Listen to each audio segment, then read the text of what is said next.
Coming up on the April 2nd edition of Carolina Week. It's on the minds of most on campus, the town, and across the country. It's not the war, it's Matt Doherty's resignation.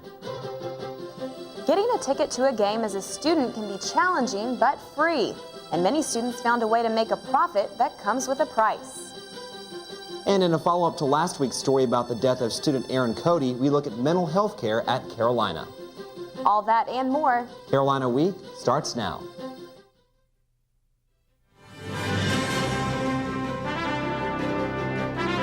From the School of Journalism and Mass Communication at the University of North Carolina at Chapel Hill, this is Carolina Week.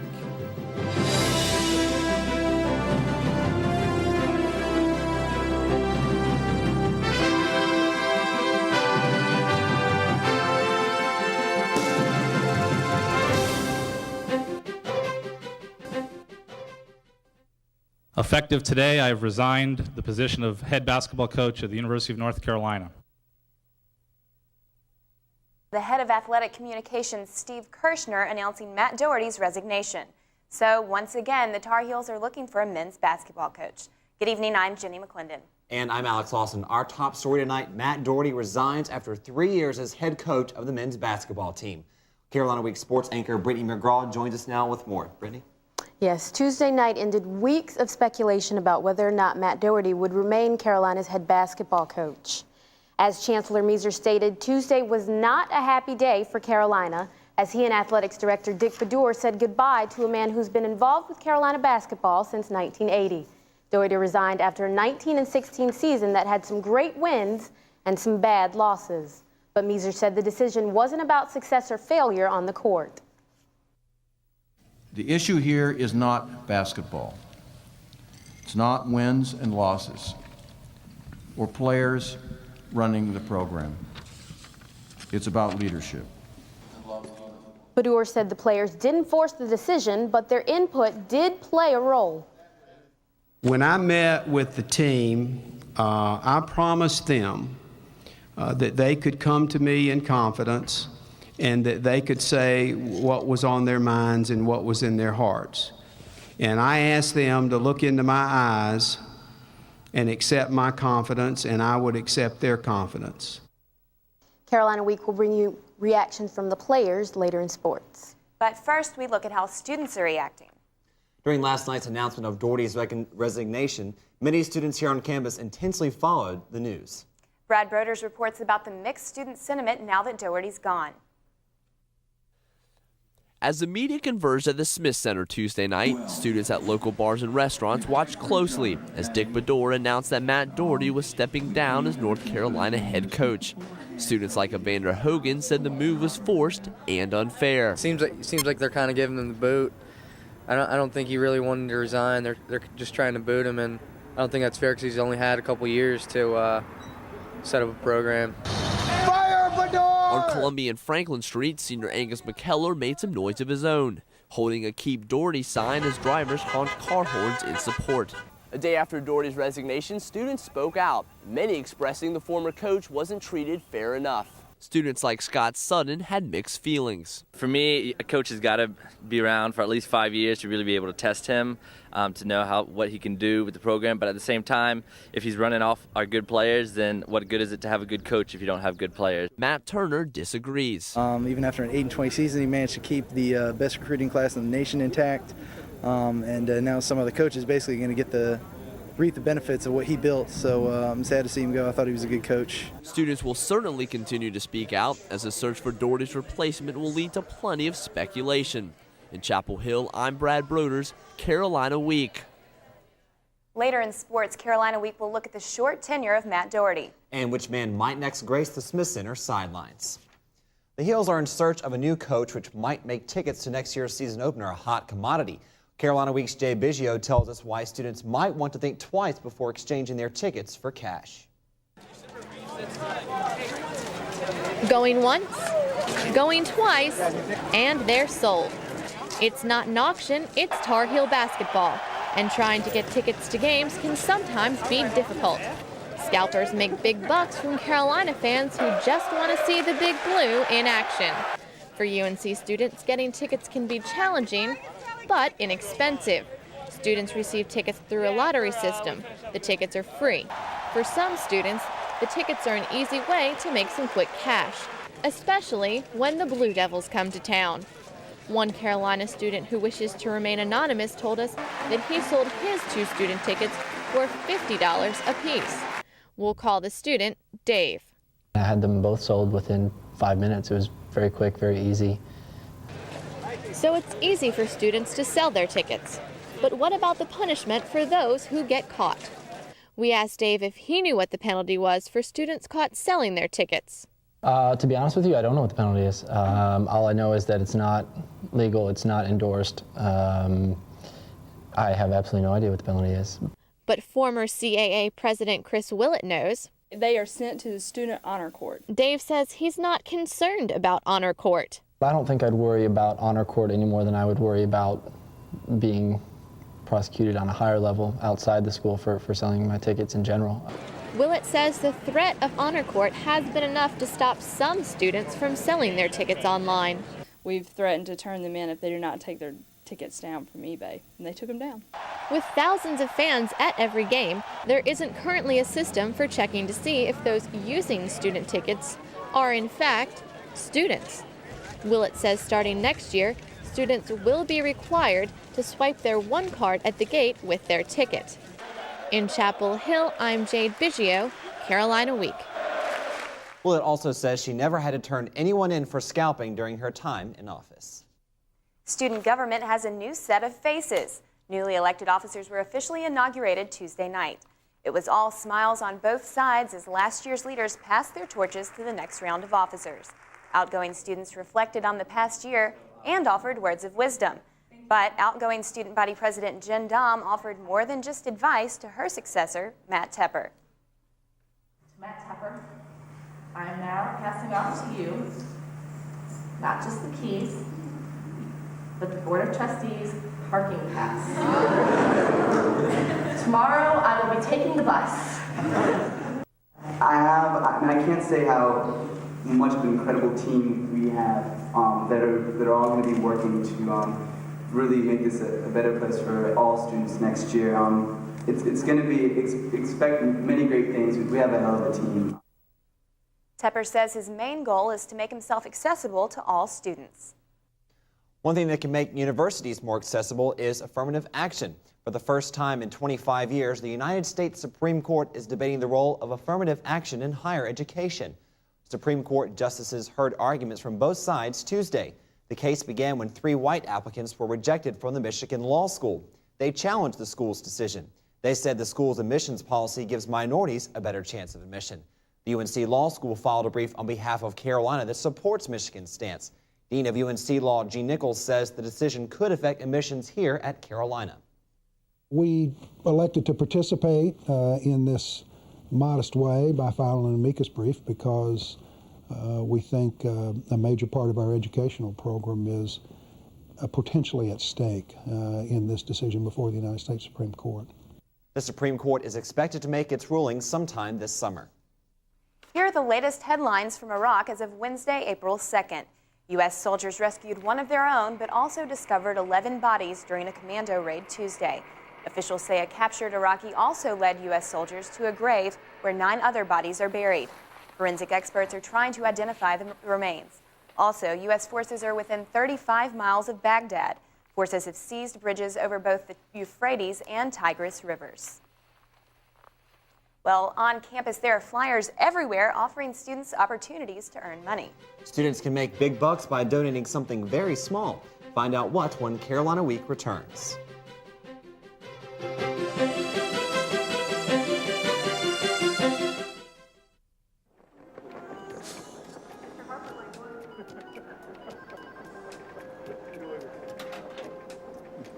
Oh, hey, mister. Studied algebra in school and got a better job than I could. You took the last couple. Oh, no, mister. Stuck in an entry-level job because you only learned basic math. I don't have a boss riding my butt like you do, so you take it so you can get back to your desk. You know, I probably should, but maybe Miss AP Calculus with the $200 haircut in the big office upstairs would like a cup. Oh, no, mister. What was your name again? Never mind, it doesn't matter. I'm too busy doing important things to care. I just came down for some sweet and start. You know, if my limited math abilities weren't keeping me from getting a better job, I'd quit this afternoon. I don't blame you. But thank goodness you're stuck here because we really need someone to make the coffee.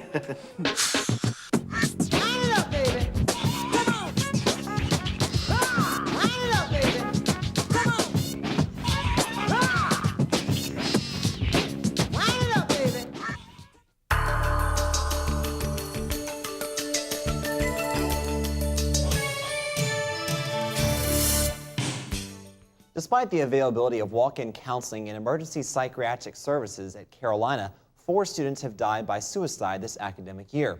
Last week, medical reporter Gretchen Decker told the story of one of those 4 students, Aaron Cody.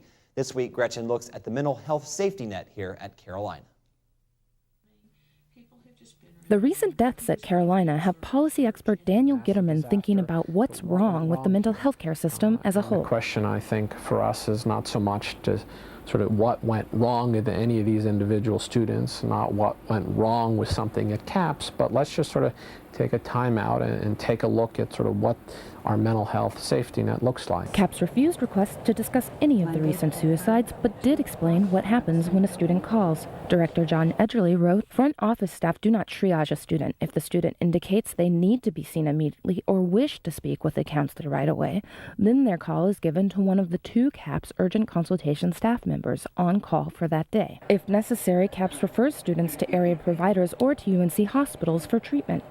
At that point, most students seek reimbursement for medical expenses under their parents' health insurance plan. Gitterman says many undergraduates face a dilemma when looking for help outside of CAPS because their parents will find out. There's still a great deal of stigma attached with seeking counseling and mental health issues, and for them to access their parents' coverage to see a mental health professional in the community would inevitably result in notification. So what happens if treatment isn't working? The university's Emergency Evaluation and Action Committee might step in. The university is concerned with liability, but Assistant Dean of Students Belinda Manning says it's not what drives the committee's decision. It's not that we want them to go away forever. What our hope is that they'll be able to leave for a while, get the help they need, and come back. The problem is that under most insurance plans, a student older than 18 must be enrolled full-time to receive medical coverage. Aaron Cody's family gave us an account of her cost. Aaron's monthly medical expenses without insurance were $320 for a psychologist, $270 for a psychiatrist, $200 for group therapy, and $678 for medication, totaling $1,468. With insurance, the costs were still high: $160 for a psychologist, $180 for a psychiatrist, $200 for group therapy, and $85 for medication, totaling $625 per month. It's a complicated system that for some students was too little, too late. In Chapel Hill, I'm Gretchen Decker, Carolina Week. According to the National Institute of Mental Health, suicide was the 3rd leading cause of death among 15 to 24-year-olds in 1999. Doctors say the best suicide prevention is recognizing early warning signs such as depression, alcohol or drug abuse, and aggressive or disruptive behavior. Ever thought you'd be able to swallow a camera without any pain? Now you can because of a new technology being used at UNC hospitals. For the first time ever, doctors are able to visualize all 20 feet of the small intestine. A patient swallows a large pill that has a camera inside, then leaves the hospital for 8 hours wearing a vest that holds a battery pack and a data recorder. When the patient returns, the data is downloaded and the patient goes home. Doctors say the camera will better detect sources of bleeding, Crohn's disease, and tumors in the small intestine. The pill leaves a system within a day and a half. It's not reused.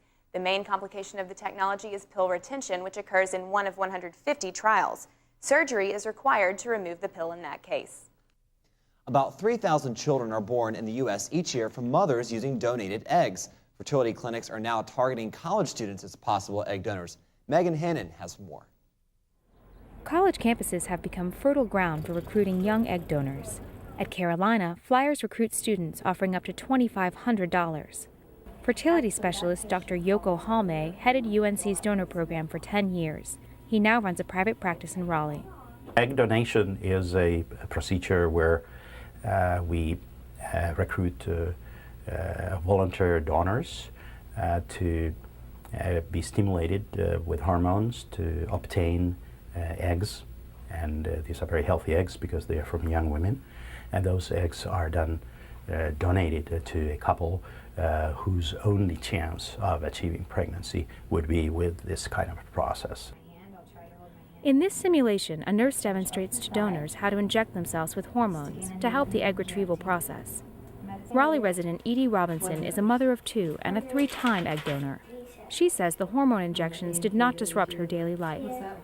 Just a matter of getting on the routine, starting whatever drugs that they're putting you on, and anywhere from a 3 to 4 week process, and just following it daily.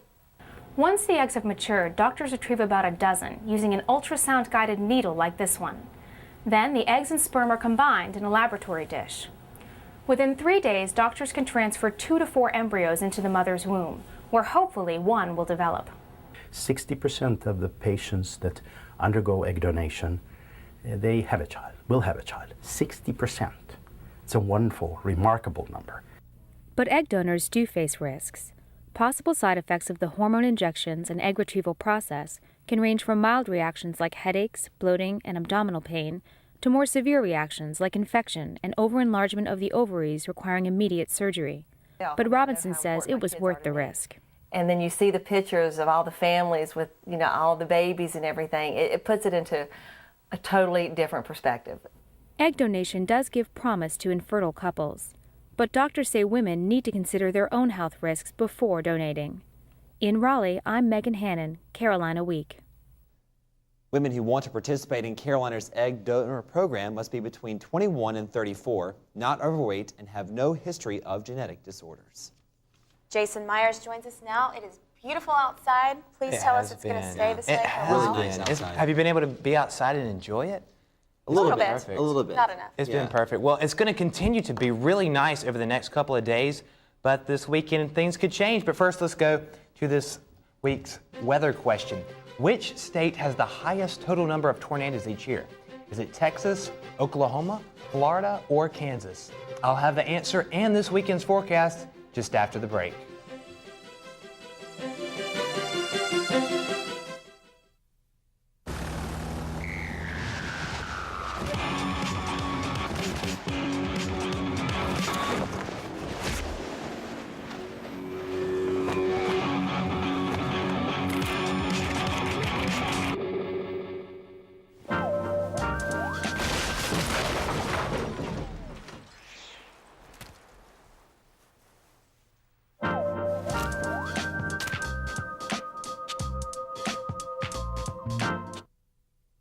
Introducing the all-new Enclave. It's a minivan to the max, with features like remote control sliding rear doors, 150 cable channels, a full Skyview roof, temperature-controlled cup holders, and the 6-point navigation system. It's the minivan for families on the go.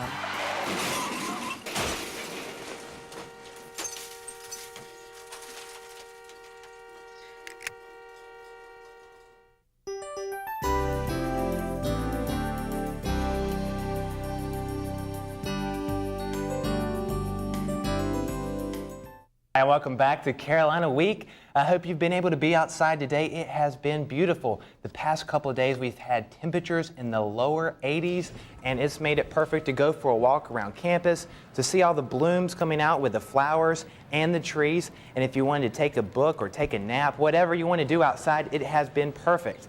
And for April, really, it's a wonderful month when that time of the year comes around, because we have highs normally in the lower 70s, so it's really nice, and lows only in the mid 40s. And rainfall is very minimal, only about 2.5 inches of rain for normals in April. And we may have a little bit of rain this weekend, but enjoy the beautiful weather while we have it, for sure.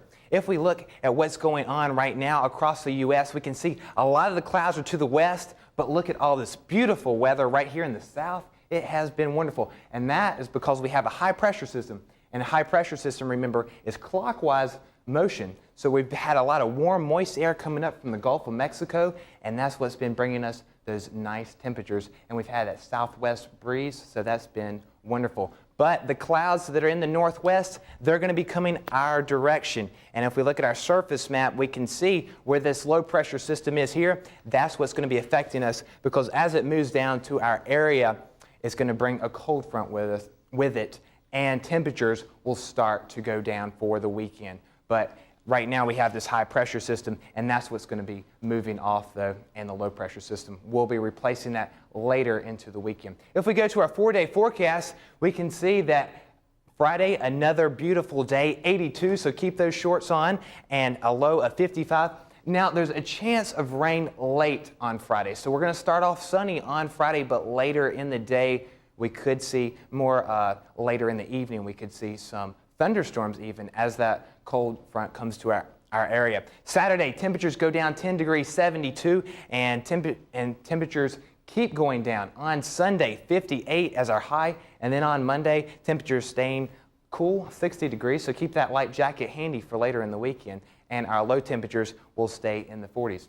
If you're going to be going to the beach, it's going to be nice. The temperatures will be going down slightly though. 78 on Saturday, a chance of rain, mostly cloudy there again. And then on Sunday, 68, so temperatures will go down just a little bit. So have that jacket if you're going to be going to the beach on Sunday. If you're going to be going to the mountains, it's going to be a little cooler there. 68 will be the high on Saturday and a low of 48, and then 64 on Sunday and a low of 46. And with this time of the year, allergies start to become a problem for some people, and if you have allergies with trees, right now that is high, so be careful and make sure you have your allergy medicine if you have any allergies to trees. And molds are low right now, and then with grasses and weeds, that should not be a factor until later in the season. But my allergies haven't been too bad so far. Has anybody else's been bothering them? I've been okay. No, okay, well, good. Okay. Well, does anyone have an answer to our weather question?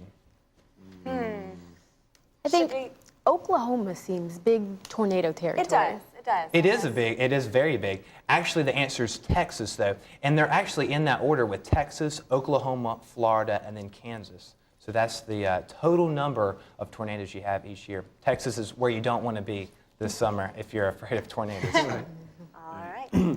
Brittany, great weather for a baseball game outside.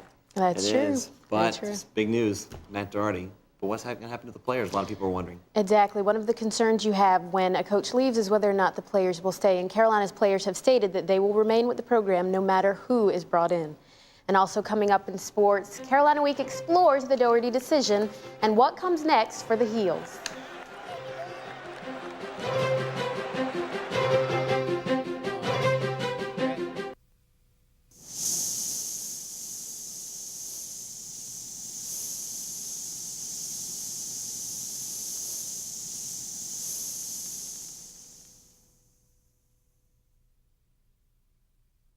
$50 invested in a mutual fund 20 years ago returned $452. $50 in the United Negro College Fund returned an award-winning actor.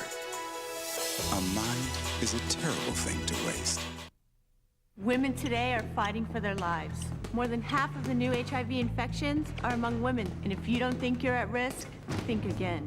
I'm Rebecca Armstrong, and I am one of more than 1 million Americans living with HIV today. I got infected because I didn't think I was at risk, but I'm alive today because I got tested and I got treatment. Do yourself a favor, get tested for HIV today. You can call this number for more information to find out where.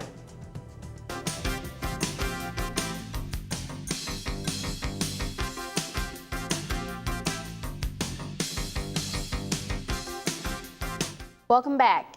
It's official. Amid much speculation and rumor, Carolina men's basketball coach Matt Doherty resigned Tuesday night.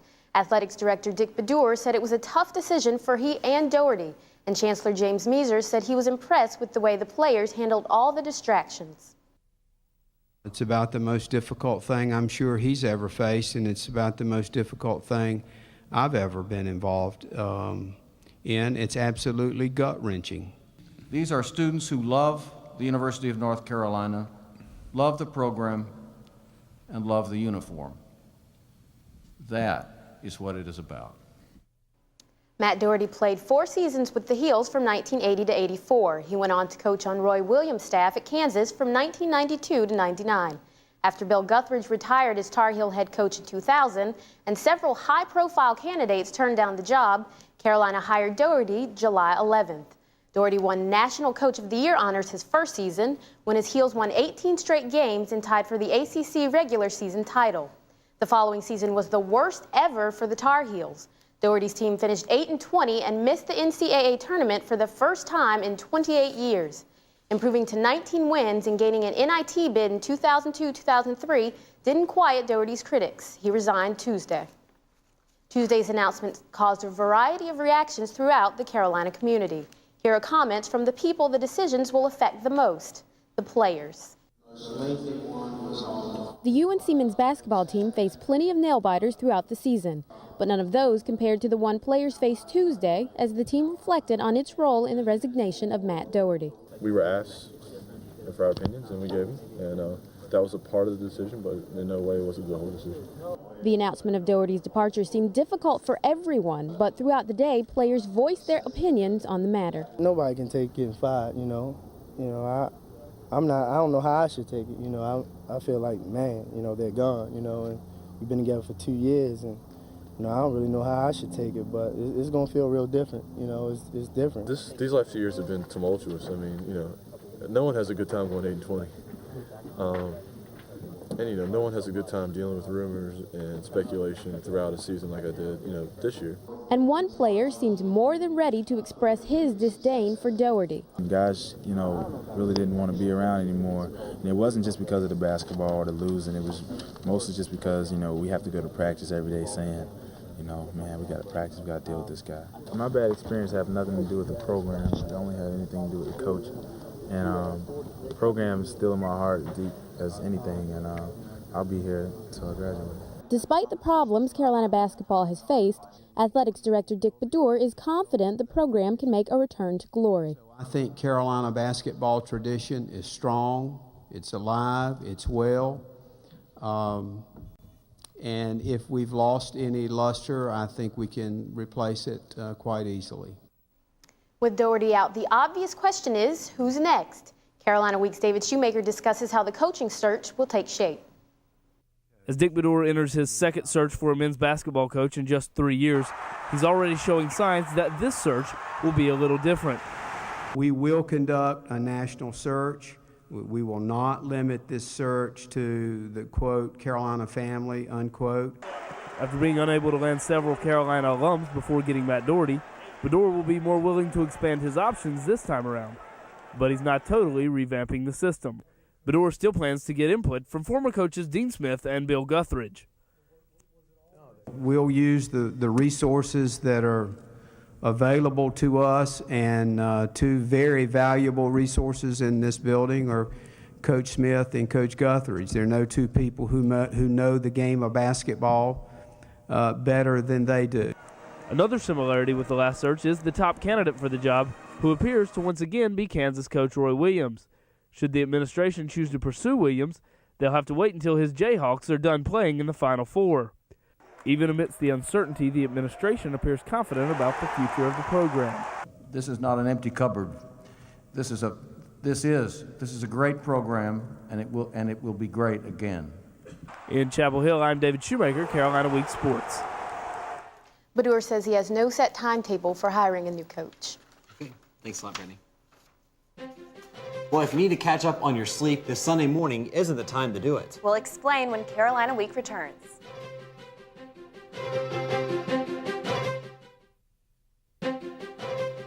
If you have a story idea, contact Carolina Week at 843-8292. You can also visit us online at carolinaweek.org. If you have questions about this program, write Carolina Week at Campus Box 3365, UNCCH, Chapel Hill, North Carolina, 27599. Well, with the end of the school year approaching, we could all use a little more time to study or just to catch up on some exams or enjoy the weather. We won't be getting that time this weekend because daylight savings begins at 2 a.m. Sunday. Well, that's all the time we have for this edition of Carolina Week. Thanks for joining us. Good night. Good night.